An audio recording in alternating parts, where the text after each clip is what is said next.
Oi. Ai, Agora será eu que acho que agora vai, Laís? agora vai.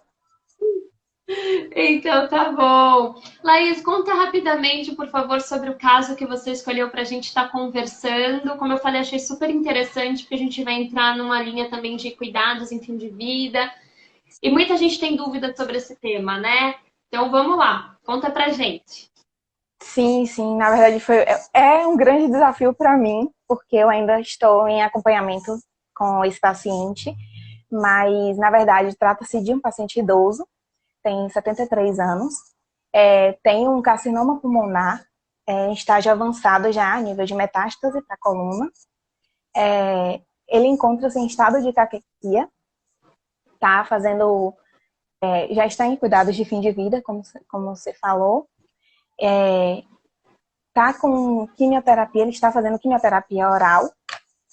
Quais as apresentações clínicas desse paciente? Ele está com xerostomia, ele tem disgeusia, disfagia, adenofagia, mucosite, náusea constante, diarreia, anemia grave, anemia acentuada, inclusive recentemente passou por reposição sanguínea, tem apresentado um quadro de internação constante por causa da desidratação.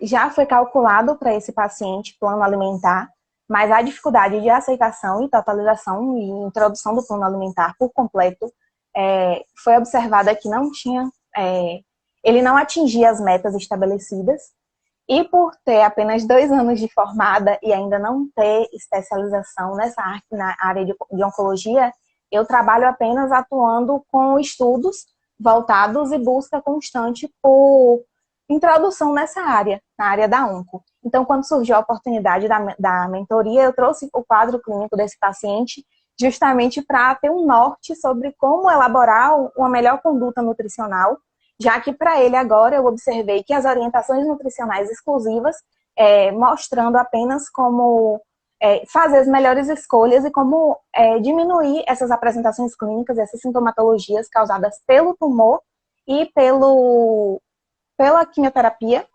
Então, tem surtido mais efeito do que o plano alimentar em si. Aí eu fiz uma prescrição nutricional de suplementação de ômega 3 para esse paciente e fiz uma prescrição de suplemento também líquido, que ele tomasse mais refrigerado, na verdade, porque aliviaria alguns dos sintomas e faria com que ele atingisse alguma meta e atingisse a meta do consumo diário, no caso. Perfeito. É, é um tema, na verdade, Laís, que assim, essa questão de cuidados paliativos, né, paciente em fim de vida, quando a gente trabalha na oncologia, nós precisamos entender o que é o cuidados paliativos, né? Qual é a nossa parte nesse processo, porque a nossa atuação vai estar intimamente ligada com a atuação dos profissionais dos cuidados paliativos, ou nós mesmos vamos ter que ser esses profissionais, né? Nós vamos ter que, não necessariamente você precisa ter formação em cuidados paliativos para fazer o que um nutricionista de cuidados paliativos faria, né? E por que isso é importante, né? Cuidados paliativos, não sei se tem alguém aí que está nos assistindo e ainda tem essa ideia, e é muito comum que se tenha essa ideia. Eu tinha essa ideia antes de estudar mais a fundo, né, o que são os cuidados paliativos. Cuidados paliativos não necessariamente significa terminalidade, né, ou seja, fim de vida.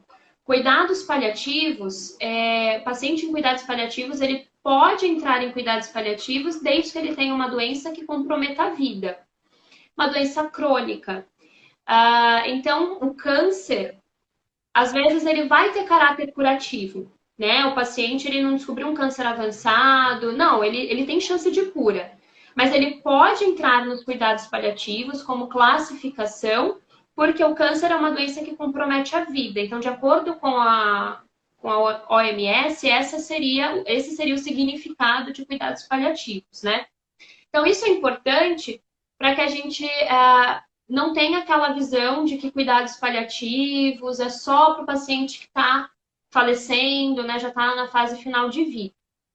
Um outro ponto importante também, entendendo isso, é que na oncologia ele vai aparecer de duas maneiras. A primeira, e aí a gente vai precisar diferenciar. A primeira, a gente vai atuar em cuidados paliativos quando o paciente tem chance de cura, e se ele tem chance de cura, nós vamos entrar com uma alimentação focando nessa cura. Então, entra tudo isso que você falou: metas, cálculos, ajustes, entrar com tudo, recuperação total. E existe a possibilidade também do paciente na fase terminal em fim de vida, que daí o nosso papel é fornecer para esse paciente, fazer o manejo das toxicidades, né, para que ele tenha mais qualidade de vida e bem-estar. Que eu acredito que é esse lugar que o seu paciente está hoje, né? Então, Sim, sim. né, ele está nesse aspecto, né, do cuidados paliativos. Então, isso é muito importante para diminuir um pouco a nossa ansiedade como profissional. Por que eu falo isso? Ainda mais se a gente atua na área hospitalar, né? Eu já atuei, então eu vivenciava, né? Às vezes, por exemplo, o paciente que estava em fase de fim de vida, aquele nosso anseio, pô, o paciente não está comendo, passa sonda, né? Não sei se você já teve alguma discussão ou já presenciou discussão nesse sentido. E é algo muito delicado, porque nós, como profissionais, a gente está vendo o paciente desnutrir, a gente está vendo o paciente, enfim, se deteriorar, né, digamos assim, definhar. E como a gente não vai intervir, né? E é muito delicado, mas quando a gente entende o nosso papel nessa fase do paciente, isso nos traz um alívio e um conforto também de sabermos que as medidas agora são outras e que o nosso papel é levar conforto para esse paciente e não necessariamente mais ter o foco de recuperação. E muitas vezes ele não vai realmente receber aquilo que ele precisa, né? Ele não vai receber o que ele precisa de proteína, de caloria, ele vai receber o basal para que ele tenha conforto. E é muito importante também, claro, cada caso é um caso, que a gente sempre alinhe isso com o paciente, né? Tem pacientes que não, que se às vezes ele está consciente e para ele não é fora de cogitação deixar de comer. Então, para ele vai ser um conforto muito maior saber que ele está recebendo a dieta integral, por exemplo, né? Então, isso cada caso é um caso, mas de maneira geral, nós como profissionais ficamos muito ansiosos e muitas vezes atropelamos o que aquele paciente precisa, né? Então, é importante a gente ter isso em mente também. E até te tranquilizar. Tá tudo bem se agora ele não atingir as metas, né? E a gente vai conversar um pouquinho sobre o que é importante para ele nessa situação. Um outro ponto importante também, pensando nessa questão dos cuidados paliativos, é que as nossas metas, então, sejam realistas, né? Então, por exemplo, essa fala que você falou, eu achei muito interessante. Está surtindo mais resultado agora em eu dar uma orientação qualitativa e deixar ele mais livre do que eu ficar estipulando metas irreais para ele que só vai gerar mais sofrimento, porque a pessoa não consegue comer. A pessoa está tendo vários sintomas, está tendo várias frustrações e também dificuldades, né? E ainda ela recebe uma meta irreal para ela seguir, o momento do comer vai se tornar mais um ponto de estresse na vida daquela pessoa, né? Então é muito importante que a gente esteja consciente das metas que a gente coloca para esse paciente, né? Então, não dizer para ele, por exemplo, alcançar ali, sei lá, 90 gramas de proteína ao dia, ou beber 2 litros de água por dia, né? Então, assim, essas metas elas se tornam irreais num paciente nessa situação. E eu acho muito bonito, na verdade, o nosso trabalho com esses pacientes, e não sei se você pensa dessa forma também, mas assim, quando eu escolhi a oncologia, um dos pontos que chegaram e falaram para mim foi assim, nossa, Aline, mas por que oncologia, né? Você vai ver muita morte, é uma área sofrida, você não vai poder se envolver, senão você vai sofrer. Enfim, né? Uma área de muita dor. E eu acho, assim, eu não enxergo dessa forma, né? Porque primeiro que o câncer não significa mais morte, né? Não tem mais esse significado, tem muita chance de cura, na verdade. E quando o paciente ele se encaminha para sua fase final de vida, é muito bom saber que nós tivemos ali uma parte participativa no cuidado dele, levando qualidade de vida, bem-estar, estando próximos, né? Então, ou seja, fazendo companhia, dando atenção, e não isolando esse paciente, né? Então, às vezes, quando o nosso conhecimento técnico não é mais suficiente, nós, como parte humanas do cuidado, né, devemos cuidar daquele paciente como seres humanos, né, que se importa com aquela vida. Então, eu enxergo dessa maneira, né? E se eu não, meu conhecimento técnico já não serve mais para nada, em vez de eu ficar angustiada porque o paciente não consegue comer o que ele precisa, o que além da nutrição eu posso fazer por essa vida que está chegando na sua terminalidade? Quais são as necessidades dessa pessoa agora, na fase final de vida? Né? Com certeza as prioridades dela são outras. Então, como que nós podemos participar de maneira mais ativa nesse processo, né? Para que ele realmente tenha ali, ele se sinta bem, né? Que esse paciente se sinta bem. Então, nós temos um papel muito importante, né? Tem uma frase que eu gosto, que é de uma paliativista, uma médica, que ela fala assim: quando falam que não tem mais nada para ser feito, aí é que tem muito para ser feito. Então, é exatamente isso. É nesse momento que o teu paciente mais precisa de você. É nesse momento que o teu paciente, aí sim que você vai ter muito para fazer por ele, né? Então é nesse momento que a gente consegue aliviar realmente a dor desse paciente, né? Não só a dor física, mas a dor psicológica, emocional, né? Porque muitos desses pacientes eles acabam sendo isolados, né? Sim. Às vezes por escolha, mas às vezes não por escolha. E aí eu já vi isso acontecendo várias vezes e eu não concordo com atitudes assim. Já que o paciente está em fase final e não tem mais nenhuma orientação que eu possa fazer como nutricionista, eu vou descontinuar o cuidado. Se eu estou no hospital, não faço mais visita, porque não tem mais essa obrigatoriedade, segundo as normas, né? Então, ao protocolo. Ou, enfim, não vou pedir mais para. Não vou mais visitar esse paciente domiciliar, ou não vou mais falar para ele vir para o meu consultório. Então, eu acho isso muito delicado, né? Porque ele vai sendo isolado, né? É os profissionais que não tem mais nada para fazer e deixam de cuidar dele. Então, assim, eu não concordo com isso, né? Eu acho que quando nós decidimos ser nutricionistas, decidimos cuidar de vidas, né? E não de doença. Sim. Então, se a doença não tem cura, aquela vida ainda tá lá, né? A gente tem que cuidar. Então, é muito bonito, na verdade, a gente poder participar disso. Então, eu super te incentivo e fico feliz por você estar do lado do paciente. Eu fico feliz. Eu escolhi o teu caso porque me chamou a atenção isso, né? Falei, caramba, ela trouxe ela tá interessada em saber o que ela pode fazer por esse paciente. Ó, que lindo! Né? Você poderia ter escolhido qualquer outro, você poderia, né, ter, pô, vou aproveitar então, vou falar de um caso aí que tá complicado. Não, como que eu achei muito nobre, como que você pode ajudar esse paciente no fim de vida? Maravilhoso, né? Então é muito importante que a gente tenha essa consciência que a gente pode fazer muita coisa por essas vidas, por essas pessoas, né? Para que eles realmente ali tenham sentindo, né? Que tem pessoas que se importam com eles, né? Pessoas com quem eles podem contar, que eles sintam que tem pessoas preocupadas e fazendo algo por eles, né? Então isso é Sim. muito, muito importante.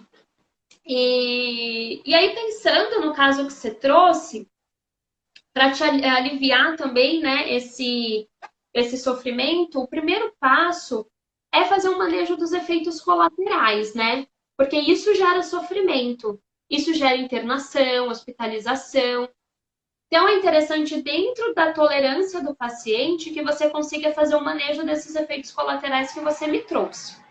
Então, Sim. pensando na questão da mucosite, é algo muito delicado, porque a mucosite ela é dolorida, ela é incômoda e ela atrapalha a ingestão alimentar. Então, esse paciente ele já está vindo num processo de comer menos. Devido aos efeitos colaterais, como a mucosite, ele come ainda menos. Então, o que eu aconselho? Você dá prioridade para o tratamento da mucosite. Eu tenho bons resultados com cicatrização de mucosite utilizando glutamina, L-glutamina. 10 gramas, numa diluição de 10%, 3 vezes ao dia. O bochecho, o gargarejo e o desprezo, né? Da glutamina, normalmente eu recomendo dessa forma, tá? Certo. E aí eu tenho muitos resultados com cicatrização. Isso vai ajudar para que o seu paciente consiga comer um pouco melhor, né? E aí evitar os ácidos. Então, assim, os ácidos normalmente eles são muito indicados para os pacientes que apresentam xerostomia, apresentam náusea, mas dependendo do grau da mucosite do seu paciente, se realmente tiver muitas ulcerações, os ácidos vão piorar essa dor, né? Então, primeiro, eu acho interessante cicatrizar, diminuir o grau dessa lesão, pelo menos uma mucosite grau 1. Aí você reintroduz os ácidos. Aí os ácidos vão ser grandes aliados pensando também na náusea, né? E aí pensando na xerostomia, tem a ver com a hidratação. Então você comentou que ele interna, né? Porque ele está desidratado. Então seria interessante bolar com ele maneiras que ele pudesse, dentro da tolerância dele, estar se hidratando. A recomendação para um paciente em fim de vida é de 500 ml ao dia a 1 litro. Então já tem essa recomendação reduzida mesmo. Mas que o interessante seria de maneira fracionada, né? Então, por exemplo, 50 ml a cada 20 minutos, a cada meia hora. Aí ele toma um golinho, né? Várias vezes ao dia, para melhorar também essa sensação de boca seca. A xerostomia, se ele se hidrata, né? Pelo menos nessa quantidade, ela já vai ficar mais amenizada. E o que você pode também estar falando para ele. E aí a hidratação, mesma coisa. Pode ser chá, água de coco, água aromatizada, água mineral mesmo, né? Então pode ir vendo com ele. Um outro ponto é chupar gelo. Aí ajuda na mucosite, ajuda na náusea, ajuda na xerostomia. Então pode até recomendar assim para ele, ó, dentro da sua hidratação, aí você pode calcular bem bonitinho, vai ser 500 ml. Aí você vê quanto mais ou menos tem num cubinho de gelo. E aí você fala, ó, cada cubinho de gelo só tem 50 ml. Então, se você chupar tantos gelos por dia, vai aliviar nesses sintomas e você vai se hidratar. Então, é uma possibilidade também, né? Do seu paciente estar se hidratando e melhorando a xerostomia. E o hortelã. O hortelã é muito bom, assim. Eu indicaria, no caso dele, bater com fruta congelada, fazer tipo um sorvetinho. Porque daí ajuda Sim. na náusea, ajuda na xerostomia, ajuda na mucosite, por exemplo, banana, manga congelada. Aí bate o hortelã e fica saboroso, assim, né? E é uma forma dele tá comendo também e de estar aliviando esse sintoma, né? Você comentou que ele tá com diarreia também, né? Isso. Era inclusive um dos pontos que eu ia interromper para saber se, nesse caso, a acentuação da desidratação dele está sendo ocasionada pela diarreia, pelo quadro clínico no geral. Mas a diarreia, ela tem realmente impulsionado esse grau de desidratação desse paciente constante, entendeu? Então, como poderia estar sendo a conduta, a orientação para que houvesse uma melhora nessa característica de redução ou manejo da diarreia para esse paciente, sem interferir diretamente na questão da quantidade de refeições ou alguns tipos de alimentos que ele precise justamente para aumentar a densidade calórica e etc., dentro da conduta nutricional. Tá. Qual é a frequência de evacuação dele ao dia? Em média, 6 evacuações. Tá. De 6 a 8 evacuações. É o máximo relatado, foram 8 evacuações. Tá entre grau 2 e grau 3, né? Ó, essa situação, sim, ela intensifica a desidratação. Não só a desidratação, mas a perda de vitaminas, sais minerais, né? Então, é necessária uma reposição ali hidroeletrolítica.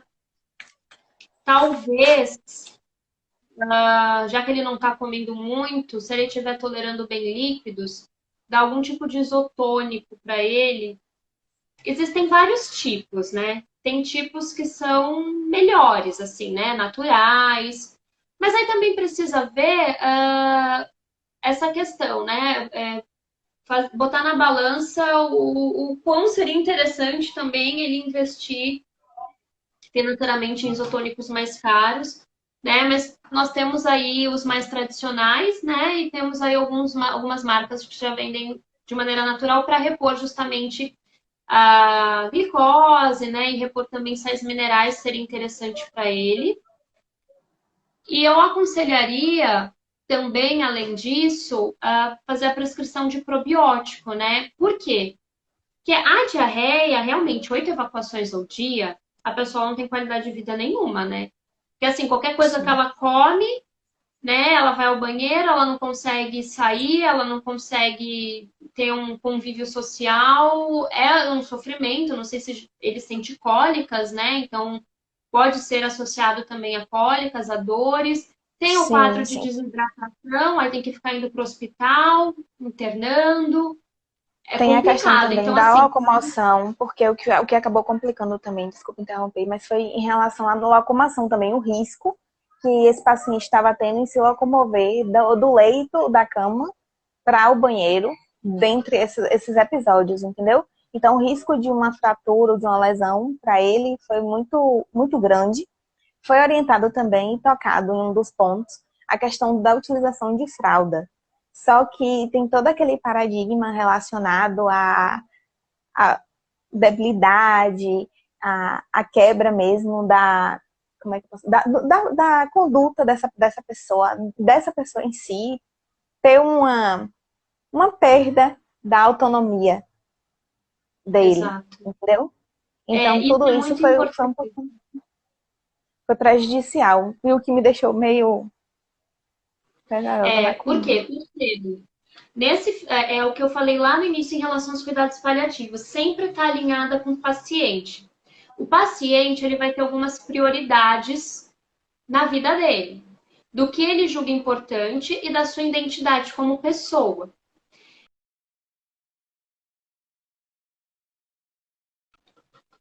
Pode ser algo que o vai deprimir muito.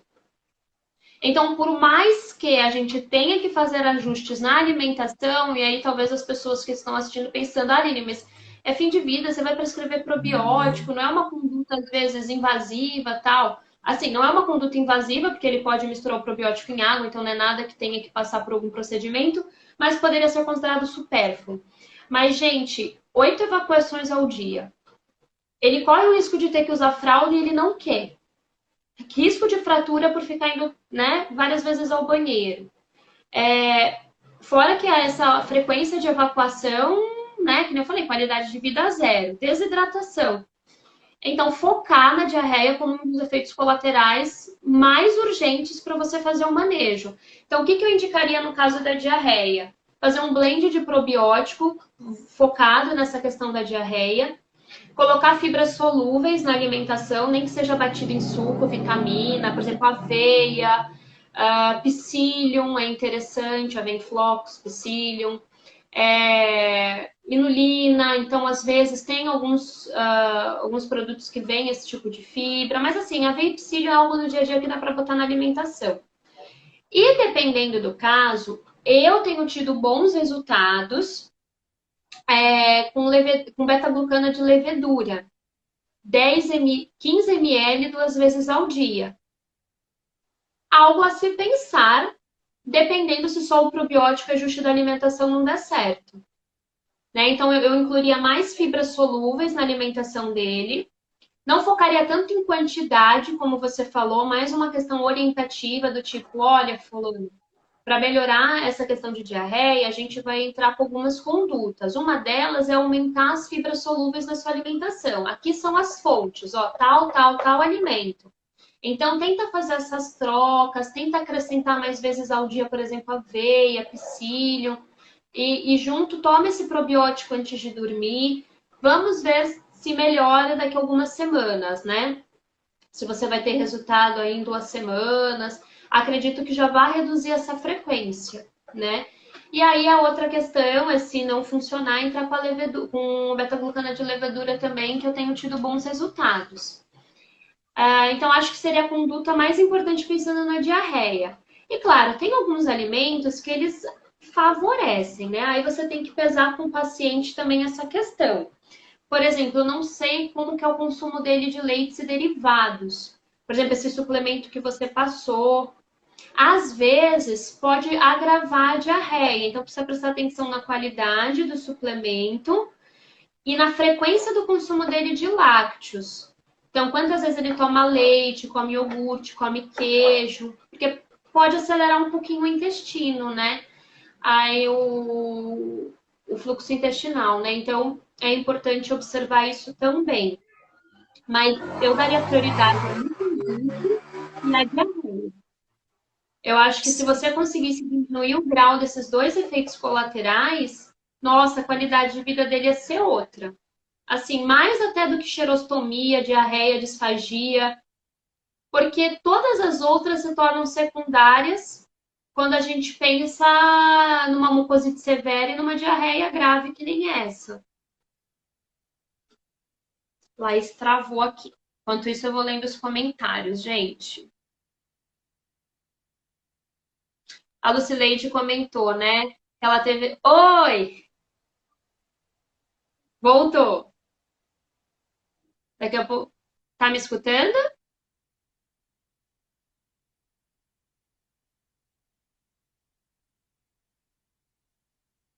Bom, vou ler o comentário da Lucileide então, enquanto a Laís não volta. A Lucileide voltou? Então, a prioridade é esses dois. Aí é o manejo desses dois, né? E aí, pensando na disfagia, na odinofagia, mais uma questão também de alteração de consistência, né?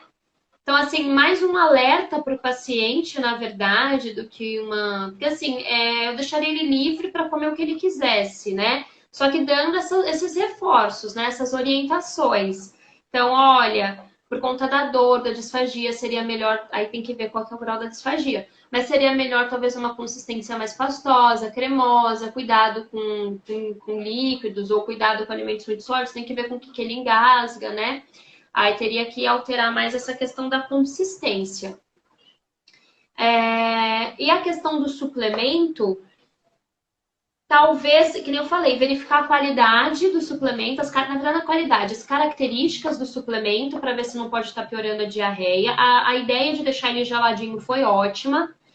Esse por conta, né, da náusea, achei excelente, da mucosite também. Mas verificar a questão da diarreia, né? E verificar com o paciente o quão ele acha necessário também a suplementação. Eu não sei, né? Digo assim, às vezes tem paciente que ama um suplemento, adora o gostinho. Mas tem pacientes que geram tipo, um sofrimento, né? Então, assim, é uma hora difícil do dia, né? Ter que tomar o suplemento. Então, verificar essa questão também. Talvez fracionar o suplemento, eu não sei se ele já está fazendo isso, mas assim, vai, é 200 ml. Aí fracionar 50 ml várias vezes ao dia, pode ser uma estratégia também para ver a questão do intestino, para ver se ajuda, não sei se ele tem uma evacuação logo em seguida do suplemento. Então, são alguns pontos para você estar observando. Certo. Em relação à questão da diarreia, o que aconteceu? Eu observei que ele tinha desejo de consumir algumas composições, alguns produtos. Então, para não restringir, eu aconselhei e orientei que ele consumisse, que ele não deixasse de consumir, já que por decorrência da náusea, ele não tinha tanta vontade de comer, principalmente se tivesse odores fortes, se ele tivesse presente na hora da preparação, até vendo preparar, a queixa era que não tinha vontade de comer. Então, eu pedi que se retirasse do momento da preparação e evitasse estar presente no mesmo ambiente por causa da questão do odor. Mas, como tinha esse desejo de consumir algumas preparações, eu falei que ele não precisaria se restringir desse consumo, mas que controlasse o consumo e, em caso apresentasse algum sintoma depois, como, por exemplo, a apresentação da diarreia em alguns episódios, que ficou mais acentuada do que a evacuação em 8 vezes ao dia. Aí eu li alguns estudos e alguns artigos que diziam em relação ao chá da entrecasca de coco. Foi uma conduta que eu acabei introduzindo mesmo na orientação nutricional que deu certo. Vi esses estudos e tinham alguns pontos que deveriam ser levados em consideração, então eu introduzi na orientação nutricional dele em uma quantidade reduzida para ver se colaboraria com a melhoria desse paciente. E teve um bom prognóstico depois dessa introdução, no caso. Agora, eu não sei se você já trabalhou, se aconselharia manter essa orientação nutricional para o paciente assim, ou se foi uma introdução arriscada. Eu não entendi o que você falou. É chá de quê? O chá da entrecasca do coco. Ó, sinceramente, eu não tinha ouvido falar até o momento, então não vou poder dizer se sim ou não. Eu vou dar uma estudada e eu trago essa informação para você. A única coisa que a gente tem que prestar atenção nessa questão dos chás é a questão da toxicidade, né? Então, assim, tem alguns chás, por mais que eles sejam naturais, obviamente a maior parte dos chás, né, são de ervas, são fitoterápicos, mas alguns chás, dentro de uma concentração alta, né, eles podem gerar uma toxicidade, às vezes hepática, renal, neurotóxica, né, então neurológica. Então é importante a gente tomar cuidado nessa situação. Esse em específico eu não tinha ouvido falar ainda. Então até vou dar uma olhadinha para poder trazer esse retorno para vocês também, tá bom? Você mandou você recomendou que ele consumisse o quê? Uma xícara por dia? Isso. E pedi que introduzisse nesses dias de consumo, não fosse um consumo rotineiro, pelo menos apenas quando apresentasse evacuações maiores do que aquela que já estava tendo. E nesse período de introdução, no dia de consumo, foi uma xícara de 100 ml e que utilizasse a água de coco para reposição. Então, intercalasse para associar, para que não houvesse um efeito de toxicidade, já que estava em uso da quimioterapia. Eu fiquei muito preocupada em relação a esse efeito. Aí eu pedi que fizesse esse manejo. A água de coco é excelente também como repositor, perfeito. Né? Não necessariamente precisa comprar um pronto, a água de coco é excelente. Até se a mucosite dele melhorar, tem uma receitinha que pode dar muito certo, porque daí une vários efeitos colaterais. É bater água de coco com limão e hortelã. E até gengibre, né? Porque gengibre é antiemético. Então, água de coco com gengibre já é recomendado para ele, não tem problema. Pensando na mucosite, pode até já recomendar, porque vai aliviar na náusea. Agora, e hortelã, né, por conta da xerostomia. O limão, ele é interessante por conta da náusea também. E aí, quando melhorar a mucosite, pode estar introduzindo o limão junto. Mas essa receitinha ela é muito boa e é uma forma de repor mesmo os sais minerais, perfeito. Aí o chá eu vou dar uma olhadinha para você, tá bom? Certo. Mas assim, visando essa questão de deixar ele livre para comer o que ele quer, né? Não ter ali uma orientação muito restritiva, pelo menos então fazer a modulação de outra maneira. Ômega 3 pensando em intestino é bacana, fontes de zinco também é interessante.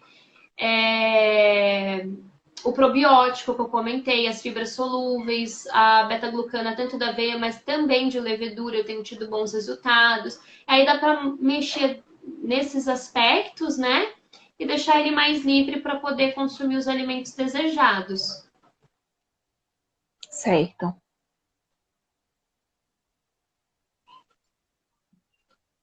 Beleza? Anotando certinho. Legal! Depois me conta também se deu certo, viu? Vou ficar feliz de saber se melhorou algum parâmetro aí do seu paciente, um bem-estar geral dele. Vou ficar feliz de saber que eu contribuí, tá bom? Tá certo, pode deixar. Muito obrigada, viu? Fico muito feliz por ter sido contemplada por essa orientação, que realmente foi uma luz mesmo para que eu conseguisse ver outros pontos e outros aspectos que, por não ter prática, eu não conseguia abordar. Então, eu realmente fico muito grata por ter conseguido participar, apesar de todos os percalços que teve aqui por causa da internet. Mas realmente vai acrescentar muito na minha conduta, não só com esse paciente, que eu espero que nós possamos agora, né, porque virou um paciente nosso, contribuir da melhor forma possível, mas de outros que possam aparecer futuramente. Boa sorte nessa sua trajetória, viu? A área da nutrição oncológica é muito bonita. Eu sou suspeita para falar, mas assim, é uma área apaixonante. Os pacientes, eles são muito gratos. A gente pode, assim, agir de mil e uma maneiras, né? Intervir, Sim. melhorando a qualidade de vida, proporcionando um melhor desfecho clínico. E nessa fase, né? Nessa fase final, né? Na fase final de vida, também proporcionar outras intervenções, não necessariamente técnicas, né? Muitas sim, outras não, mas proporcionando esse bem-estar. Então, é uma área muito bonita. Então, seja muito bem-vinda, boa sorte na sua caminhada. Eu Muito espero obrigada. discutir mais casos com você. Muito obrigada, eu também. Eu pode deixar que eu vou estar presente sempre que tiver oportunidade.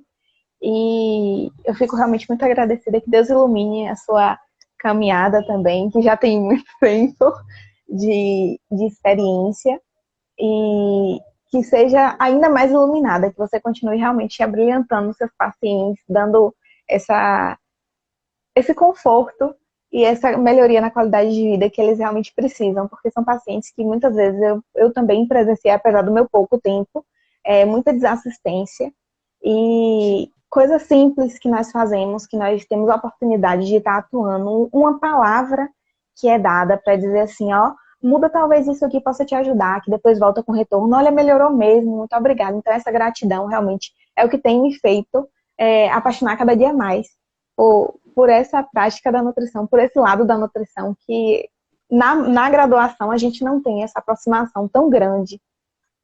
Verdade, verdade. Mas muito obrigada, viu? Amei, minha linda.